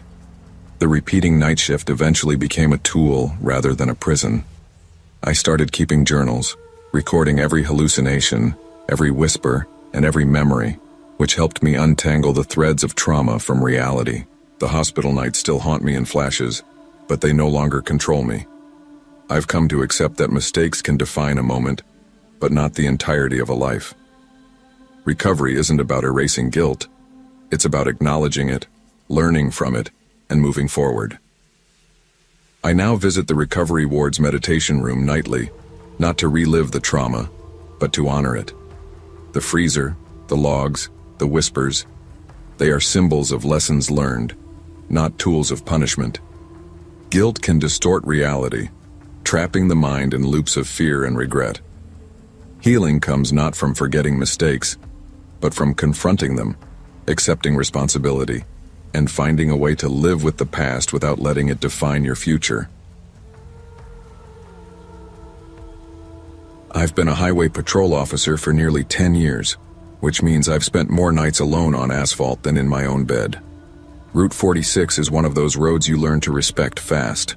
Long stretches of tarmac cutting through the countryside, dotted with the occasional diner or gas station, and at night swallowed whole by fog. I started that night like any other. Coffee in a travel mug, cruiser lights off, radio crackling quietly in the background. The hours stretch in a monotony you can't describe until you've sat behind the wheel with nothing but your thoughts and the hum of the engine. My mind wanders between the mundane, traffic reports, upcoming shift changes, and the private, my ex-wife's text from earlier in the week, the way my daughter refuses to talk about school over the phone. Dispatch came through around 11:45 p.m. Stranded vehicle reported on Route 46, mile marker 12, requesting unit to respond. I acknowledged, sliding the cruiser into gear. The fog had already thickened, wrapping around the headlights in ribbons of gray. There's a part of highway work you don't often see dramatized, the intimacy with the road at night, the feeling that you're the only thing awake in a world that has otherwise fallen silent. You learn to pay attention to every shadow, every flicker of movement. By the time I reached mile marker 12, I could barely see the road ahead. A lone car sat on the shoulder, engine running, lights cutting a weak path through the mist. I slowed, pulled alongside, and stepped out into the damp air. No one inside. The driver's seat was empty. The doors were unlocked. My first instinct was caution, hand hovering over the holster. "Hello?" I called into the fog. The hum of the engine was the only answer. That's when I noticed the trunk was slightly ajar. I hesitated, fingers tightening around the flashlight handle. Something about the angle seemed wrong. I pulled it open. Inside was a police badge and a dash cam, coated in fresh blood. My stomach dropped. I picked up the camera, fingers trembling, and pressed play on the small screen. What I saw made my hands go cold. It was me, my voice, calm but firm, calling someone to pull over, my weapon drawn. Hours earlier, supposedly. But I didn't remember any of it. Every word I said, every move I made, I could not recall. "Dispatch, I need confirmation of my last checkpoint," I said into the radio, trying to steady my voice. The radio squawked back, but the voice on the other end sounded distant, panicked even. "Daniel, why haven't you checked in for 2 days?" Static cut the feed, and the fog seemed to thicken, swallowing the cruiser like it had teeth. The engine hummed beneath me, but the world outside was nothing but white gray. A shiver ran down my spine. This was no ordinary call. This was something else. Something I didn't understand. I backed the car slowly, eyes scanning the foggy distance. Something wasn't right. Like the road itself had changed, warped around me. But when I tried to call it in, the radio went dead. No voice, just the hiss of static. Hours later, or maybe it was minutes, time felt slippery. The fog thinned. I looked around, and for the first time in my life, Route 46 didn't look familiar. And yet the mile marker told me I hadn't moved. I was trapped somewhere between memory and reality. Morning came, or maybe it didn't, but light crept through the fog, washing the world in dull gray. I wasn't in the cruiser anymore. The car that had been abandoned the night before was still there, engine cold, door ajar. I approached it cautiously. Inside, the dash cam lay on the passenger seat, blinking. I picked it up, hands shaking. The moment I pressed play, I heard my voice. "Suspect neutralized. Do not approach." I froze. The words echoed in my mind. I didn't say them. I didn't do any of it. And yet, it was me on the footage, moving with the same ease, same authority, the same cold professionalism I had honed over 10 years. The hairs on my neck stood on end. This isn't real," I whispered. But my own voice sounded distant, detached, like it was coming from a stranger. Dispatch confirmed later that week, after a flurry of calls and verifications. Daniel Reeves, my own name, had died on that exact stretch of Route 46 7 days ago. The body had been found near the abandoned cruiser, same mile marker. Heart failure, stroke. No one could say exactly why. I remember the first moment I felt something beyond disbelief. Fear, yes, but also a kind of resignation. Something had kept me tethered here, somewhere between life and death, and I had been unaware the entire time. The more I watched the footage, the more fragmented memories emerged. Not my memories exactly, these were echoes. A pullover, a flashlight cutting across the rearview mirror, my weapon drawn, the suspect, someone, some shadowy figure I didn't know. And yet the hands, the stance, the authority, I knew it intimately. I started driving the route repeatedly, hoping for clarity. Fog rolled in thicker each time, muting my surroundings. I talked to myself, recording everything. What happened here? Why am I seeing this? Who am I? The questions had no answers. Dispatch, friends, even family. Everyone tried to reach me, but I was gone, in some ways. I existed in the footage, in the echoes, but not in reality anymore. I realized that my mind had become a bridge, a phantom trapped in a loop of my own life. It wasn't just me anymore. On the camera, in the fog, a figure appeared. Shadowed, faceless, yet somehow familiar. Every attempt to get close during my patrols failed. It vanished when I turned my head. I realized then that the suspect wasn't just in the footage. The suspect had become part of the fog itself, part of the event that had claimed me. I tried to communicate, tried to reach someone. Nothing worked. No one could see him, no one could hear him, and the recordings were my only tether. And still, the voice played back. Suspect neutralized. Do not approach. Weeks passed, or maybe days. Time blurred. I learned to stop fighting. I stopped trying to reason with reality and started recording, documenting. Route 46, mile marker 12, the abandoned cruiser, the dash cam, my voice, the fog. I realized there was a lesson in this, something I had ignored in life. The road is long, time is fragile, and sometimes death doesn't end a story, it traps it in limbo. My job, my routine, my control over life, over danger, over justice, it was all fragile. And for the first time I understood that some things are beyond comprehension. I no longer try to escape. I watch, I record, I remember. And in the fog, I whisper to myself, respect life, respect the unknown, and never assume the road is safe. Life is fragile, and time is fleeting.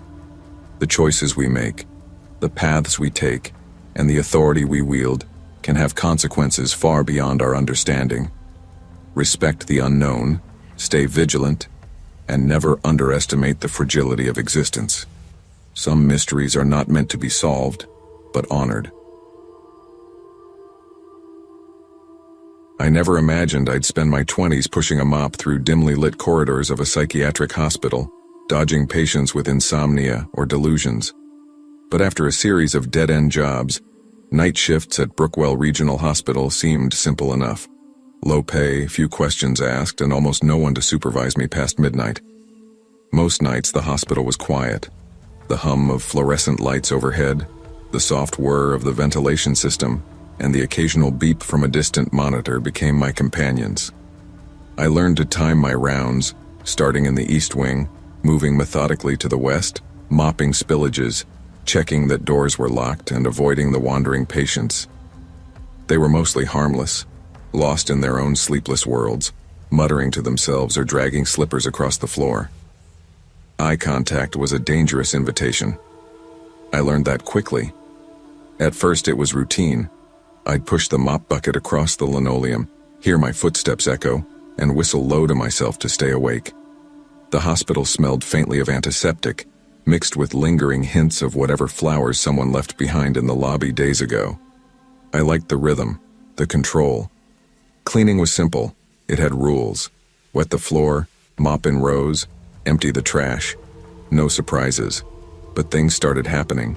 Small things I tried to rationalize. A patient's slippers outside the storage closet when none of the patients were supposed to leave their rooms. Wet footprints appearing in the east wing, starting at a water fountain and disappearing into the wall. At first, I told myself I was tired, imagining patterns where none existed, stress from too many nights alone in the empty corridors. Then came the first thing I couldn't explain. My name, scrawled in what looked like crayon on a padded wall in the quiet therapy wing. I froze. "Who's playing a joke?" I whispered aloud. No reply. The hallway was empty. I scrubbed the letters off quickly, heart thudding in my chest. Later, I started checking the storage room for misplaced items, only to find that small things were subtly shifted. Cleaning supplies I hadn't used in weeks, extra buckets in odd corners. The hospital seemed different, like it was moving around me when I wasn't looking.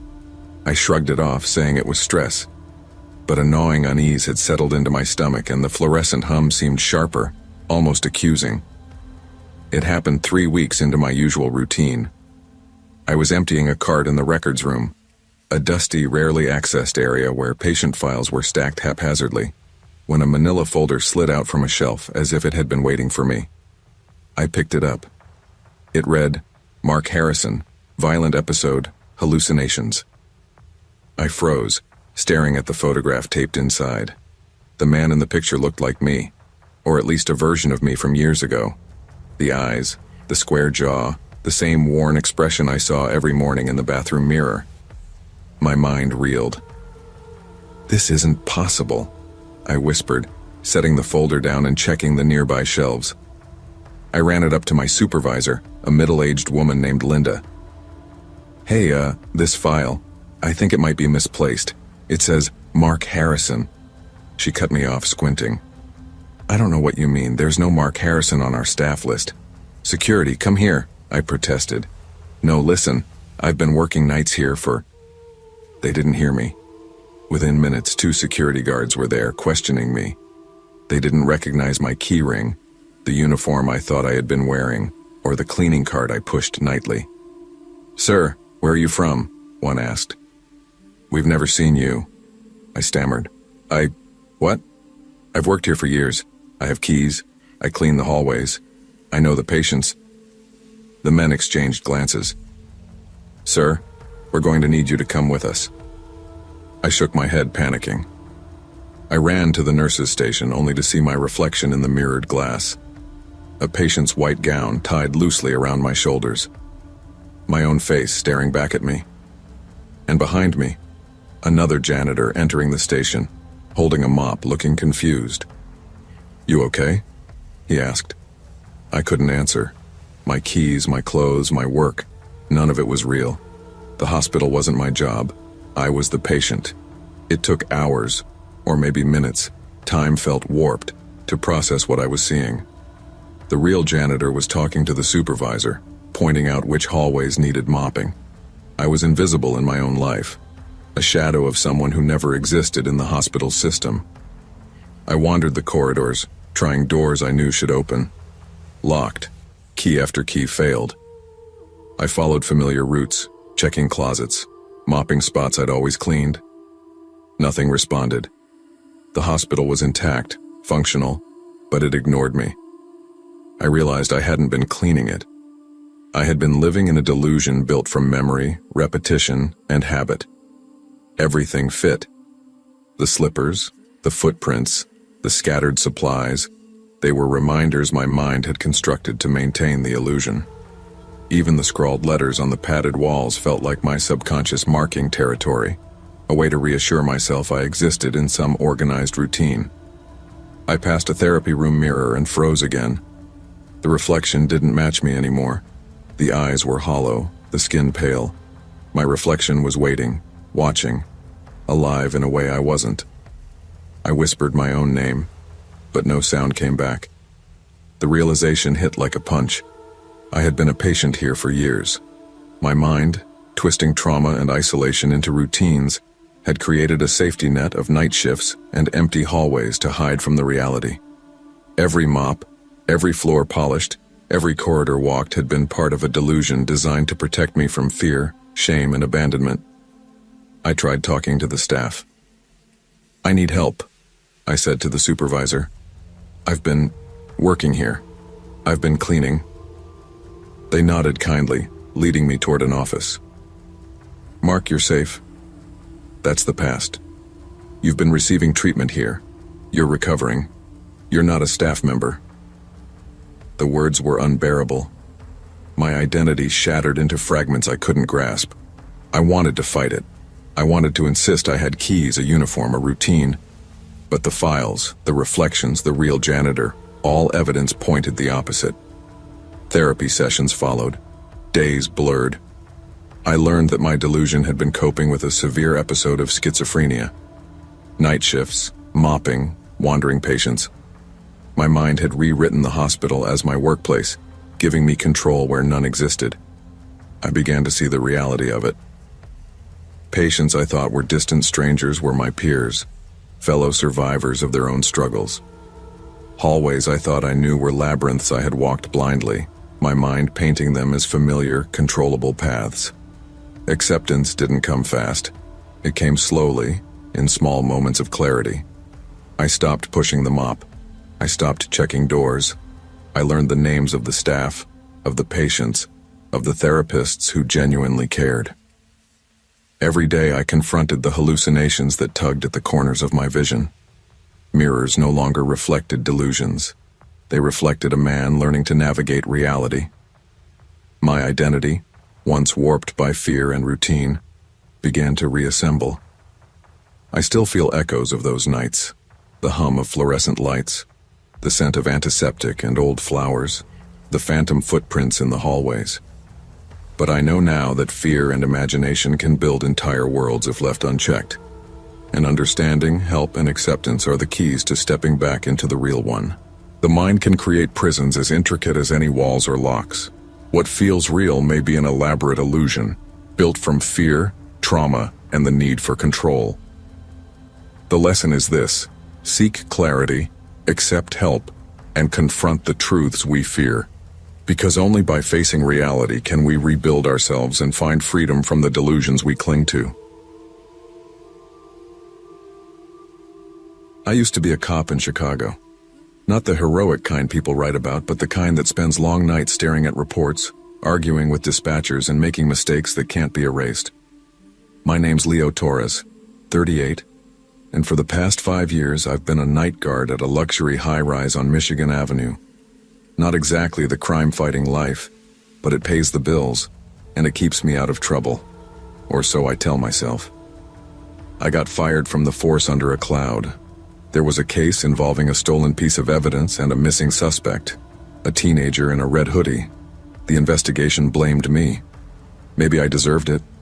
I don't know anymore. I just know that night still plays in my head like a broken film reel. One wrong call, one flash of the gun, and a kid I was supposed to protect ended up dead. Now, I walk the same halls every night, watching monitors, checking cameras, patrolling empty corridors. The building is pristine, modern, gleaming glass and polished marble, but quiet like a mausoleum after 10 p.m. My uniform is black. My only companion's the soft hum of the elevators and the occasional ringing of the security phones. The first time I noticed the oddities, I thought it was my imagination. A shadow flitting down the basement stairs, the faint echo of laughter when no one should have been there. The cameras never showed anyone, but I could feel it, like a weight pressing down behind my chest. That night I'd been on duty for about 4 hours. My eyes were glued to the monitors, checking the lobby, the garage, the rooftop, when I heard it. A scraping noise from the basement camera. It was faint, almost imperceptible, but sharp enough to make me sit up straight. I grabbed my flashlight, my baton, and my key card. The elevator doors opened silently as I pressed the basement button. The hum of machinery died when the doors parted. The basement was darker than it should have been. Deeper shadows pooled in every corner. I stepped out, flashlight cutting through the black, and that's when I heard whispering. Low, soft, almost a hiss. I froze. "Hello?" I called, forcing my voice steady. "Security. Is someone down here?" No answer, just whispering. I took a few more steps. The monitors upstairs flickered, then went blank for a second. When the image returned, I nearly dropped the flashlight. There was someone on the monitor moving down the basement stairs behind me, wearing a security uniform, but I was holding the only key card for that floor. I spun around. Empty. After that night, I started noticing more. Elevator lights flickering, doors stopping at a non-existent 13th floor, the faint smell of cigarettes and rain in hallways that had no ventilation. Sometimes, when I patrolled alone, I'd hear footsteps echoing behind me. When I turned, nothing. But the cameras would catch movement. A figure at the end of a corridor, just out of reach, just out of focus. I tried to tell myself it was stress, or guilt, or the building's acoustics playing tricks on me. But it wasn't. There was something deliberate in the timing, in the whispers that seemed to react to my presence. One night, I confronted the basement again. I called dispatch. "You seeing anything down there?" "No one's reported anything, Leo," came the static reply. I went down anyway, flashlight shaking in my hand. Halfway to the basement landing, I heard it clearly. "Your shift's not over yet." The voice was familiar, soft, and it cut through me. I froze. Red hoodie. The missing boy. I told myself it was a hallucination, a memory twisted by shame. But when I reached the bottom, there were scratch marks on the concrete walls. Fresh. I swear they weren't there before. My heart raced. I didn't stay long. I never stayed long.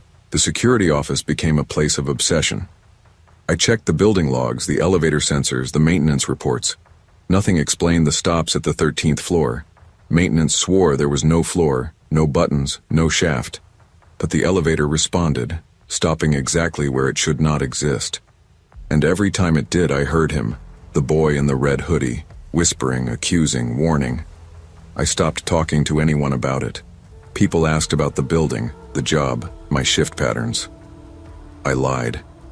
I said it was just old wiring, old elevators. It wasn't. One night, the whispering followed me all the way to the rooftop. Wind whipped against the glass barriers, city lights glittering below. I saw the reflection before I realized it wasn't mine, a boy in a red hoodie, standing at the corner watching me. I ran. The rooftop doors slammed shut behind me. I locked them, but I could feel him there, waiting. Sleep became impossible. Dreams were filled with elevators that didn't exist, with the boy laughing and fading into the walls, then reappearing closer. My body was exhausted, my mind trapped in loops of guilt and fear. Every monitor became a window into my past, every corridor a reminder that what I'd done couldn't be erased. Rick, my old partner in the force, would have told me to move on. Maybe I needed to. But the boy's presence was relentless. It was punishment or warning or maybe something I deserved. The night it escalated, I had been on shift for 12 hours. I was weak, delirious. The elevator opened to the 13th floor. Concrete walls, no signage, lights dim and buzzing. A single door at the end of the hall. I walked toward it, compelled, terrified. The whispers were louder now. "Your shift's not over yet." I opened the door. Nothing. Just the air, cold and metallic. Then I saw the outline. A small figure in a red hoodie sitting on the floor looking up at me. I knelt. My hand shook. "I'm sorry," I whispered, voice cracking. "I didn't mean to." He didn't speak. He just stared. And I realized the truth. This wasn't about me catching him or saving him. This was about me acknowledging the failure, the blood on my hands, the life I ended. Hours later, the building owner found me unconscious beside the elevator. My mouth moved, muttering apologies. "I'm sorry," the boy, in the red hoodie. I never returned to that high-rise. My security job ended quietly. People didn't ask questions. Maybe they suspected something. Maybe they didn't care. I moved to a smaller city, trying to keep myself busy, trying to sleep. But every time I hear an elevator hum or footsteps echo in a quiet building, I feel the boy's presence. It isn't malevolent anymore. It's a reminder, a tether to the mistake I can't undo. I've learned to live with it, to accept that some guilt doesn't vanish. Some people we fail don't forgive us, and some mistakes aren't ours to correct. I carry it like a badge, a constant lesson about accountability, about conscience, about human limits. I don't hear him every night anymore, but I never forget. And sometimes, when I see a red hoodie in the city, I pause. Not out of fear, but out of memory, out of respect. We cannot erase the consequences of our mistakes, and guilt left unacknowledged becomes a shadow that follows us. Redemption isn't about undoing the past. It's about facing it, learning from it, and carrying it responsibly. Ensuring that even our failures teach us something about conscience, accountability, and humanity. I never planned to work nights at a roadside motel, let alone a shabby one on the outskirts of Fallon, Nevada. The Mirage Motel wasn't fancy. It never asked for ID. Its neon sign flickered like it was giving up, and the carpets had stains that even bleach couldn't erase. I found the job after drifting through half a dozen odd night shifts, each emptier and lonelier than the last. The hours suited me. No one watching, no expectations. Just me, the guest book, and the humming vending machines in the lobby. The night shift was monotonous. Guests arrived occasionally, always whispered, hurried, like they had secrets to keep. I'd log them into the handwritten book, the pages curling at the edges, ink smudged from too many caffeine-stained nights. Most nights I'd sit behind the desk, TV muted, listening to the low hum of neon outside and the occasional creak of the building settling. The routine was comforting, predictable, safe. I liked the solitude. No small talk, no awkward eye contact. I could watch shadows play across the empty parking lot and tell myself it meant nothing. And for a while, it didn't. Until the night she checked in. She stumbled into the lobby, eyes wide, her voice trembling like the cigarette smoke she left behind. "Please, please," she said. "He's after me. My husband. He won't stop." She wore a thin jacket, trembling hands gripping a small bag, like it contained her entire life. I stood, leaning across the counter. "Ma'am, slow down. Can you tell me your name?" She whispered it, almost like she didn't trust the walls not to listen. My fingers hovered over the guest book. "Room's ready, number 12, just lock the door behind you." "Please, don't let him find me," she said. I nodded, heart rate climbing. But then the bell jingled again and a man stepped in. Calm, polite. A suit that looked like it had seen better days, eyes scanning the lobby. "Evening. I'm looking for my wife," he said, voice low and smooth. I froze. Both of them. My mouth went dry. I hesitated. Something about his posture, his calm, sent a chill down my spine. Room 12, I said. He smiled faintly. "Thank you." I watched him walk down the hallway. Seconds later, a shot echoed from the back. Sharp, final. Silence returned. Morning arrived too quickly. The desert sun spilled across the cracked asphalt, highlighting the faded motel sign. I expected police, worried guests, maybe someone calling the station. But nothing stirred. The phone rang. Startled, I picked it up. Silence. Then a click. Dead. I stepped into the hallway. Empty. Room 12 locked, just as I remembered. The carpet still smelled faintly of cigarettes and cheap air freshener. The faint echo of the shot lingered in my ears. I went back to the desk. The guest book. I flipped it open. Blank. Every page. Clean. Smudges gone. No handwriting. No room numbers. Nothing. My stomach churned. I ran through the lobby again. Empty vending machines. Hum still constant. Shadows of the previous night seemed to stretch longer than before, curling around the edges of the furniture. I called the local police from the desk phone. A young officer answered. I tried to explain. Someone was shot last night. There was a woman, a man. "Sir, no one has checked in here for 3 days," he said. "We came by after a noise complaint. Nothing. Cameras show you alone all night, talking to empty hallways." I dropped the receiver. My mind scrambled. Empty hallways. Blank pages. Alone. I went to the back office, the tiny room with the kitchenette and a small cot. My reflection stared back from the cracked glass of the window. But there was something wrong. My own eyes. Hollow. Older than they should be. Tired in a way that couldn't be explained by sleepless nights. I sat on the cot, pressing my hands into my face. What was happening? The shot. The woman. The man. None of it existed, and yet it felt real. The previous night came back in flashes, her pleading eyes, his calm smile, the shot. And then a thought I tried to push away. I knew that man. The voice. The posture. The suit. No. Impossible. I pulled the guest book toward me. Blank. Every page. I touched the pages slowly, tracing my fingers over them. No ink. Only emptiness. The security camera above the lobby blinked red. I checked the feed. Me, alone. Talking to nothing. No woman, no man. Just me, moving through shadows I created. And then the memory hit. The detail I'd buried. The day it happened. The argument in the cheap motel room.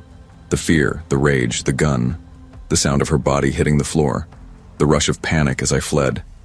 I wasn't the manager, I never had been. I was the husband. The killer. The purgatory wasn't the motel's night shift. It was my own guilt, replaying endlessly, waiting for me to admit it. I tried to leave the office, step outside into the desert sun. The lobby extended before me as usual. The guest book was blank, the vending machines hummed, and there they were again, the shadows I conjured, the echoes of the night I lived over and over. I realized then that nothing would change until I spoke the truth aloud. I had to confess. I had to face the horror I carried. I picked up the phone. My voice trembled. I killed her, my wife, years ago. I ran. I've been living in this motel, this hell, since that night. The phone went dead. Silence returned, but it was lighter somehow. The hum of the vending machines didn't feel menacing anymore. The neon sign flickered, steadying as if acknowledging me. I flipped the guest book again, still blank, but I understood. This loop, this endless night, was my punishment. Until I owned it, every repeat would feel the same. Days and nights blurred together. The sun rose and fell, the desert winds shifting outside, but inside, the motel remained constant. I accepted my role, not as manager, not as janitor, not as night shift observer, but as the man who had to live with the consequences of his actions. I walked the hallways, spoke into the empty rooms, and admitted over and over, I am guilty. I cannot undo it. The words, repeated aloud, began to dull the endless cycle of fear. Shadows still lingered in corners, reflections in the glass, but I no longer feared them. They were reminders, not threats. I realized that some nights would never end. Some sins would never leave. But acknowledgement, confession, and the willingness to face the past were steps toward understanding. The motel was no longer just a building. It was a mirror of my own conscience. I learned that living with guilt doesn't end with punishment from the world. It ends with confronting it yourself. Every day, every night in the quiet, fluorescent-lit hallways of your own conscience. Guilt is a weight that time cannot erase.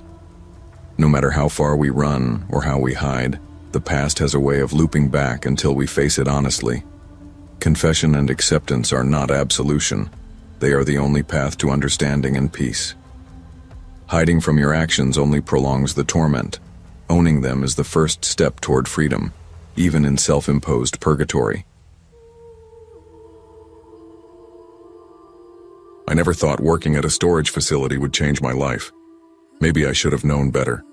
I was 27, freshly out of college, and struggling to pay rent on a studio apartment in a city that felt too big to care about me. A friend had mentioned that Eastview Storage was hiring a night attendant, and I figured it couldn't be that bad. Key cards, security cameras, and a couple of patrol rounds. What could go wrong? My first night, I walked through the rows of metal doors, the cold metal under my gloves and the faint smell of dust and motor oil in the air. The facility was empty, except for the occasional tumbleweed of paper caught in the breeze from the nearby highway. I had my little desk set up with a lamp, a monitor for the cameras, and a box of instant coffee. Not glamorous, but it was work, and work meant rent. I was settling into the monotony, scanning the cameras, when I first noticed it. The glow from the monitor showing Unit 42D flickered. It wasn't unusual for cameras to glitch, old wiring, bad signal. But something about it made me pause. The unit's door creaked slightly. I rubbed my eyes, assuming it was fatigue. Probably just the wind, I muttered to myself. Then I saw it.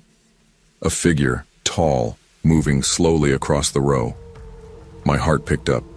I grabbed my radio, ready to alert my supervisor, but as I watched, the figure stopped in front of a Unit 42D and just stood there, motionless.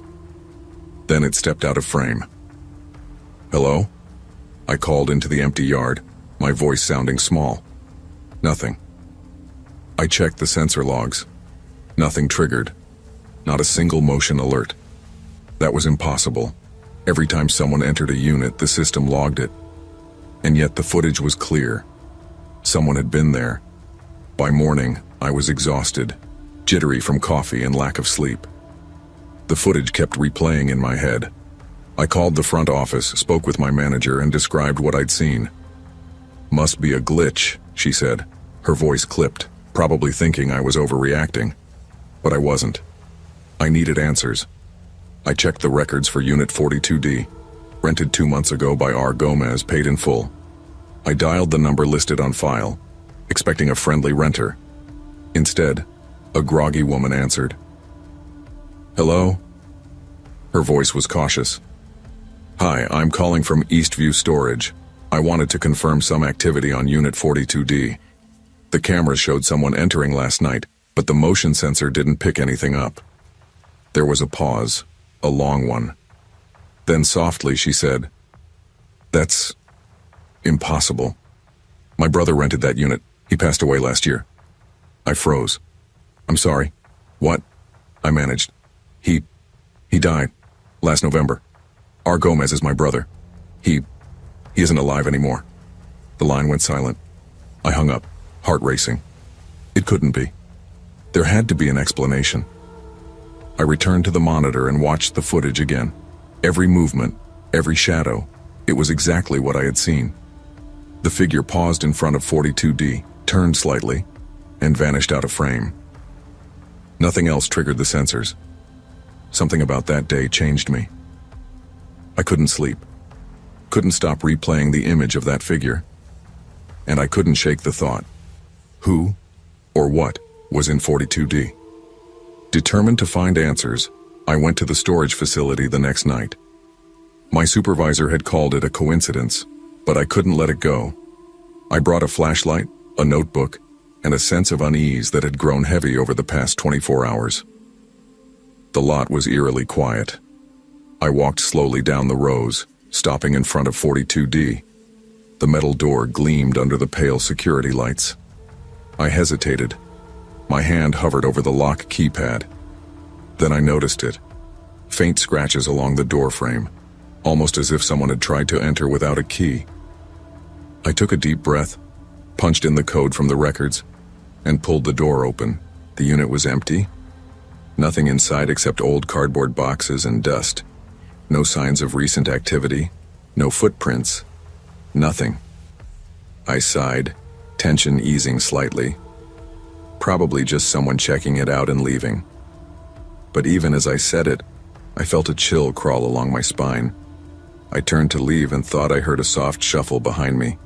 I froze. The sound stopped as soon as it began.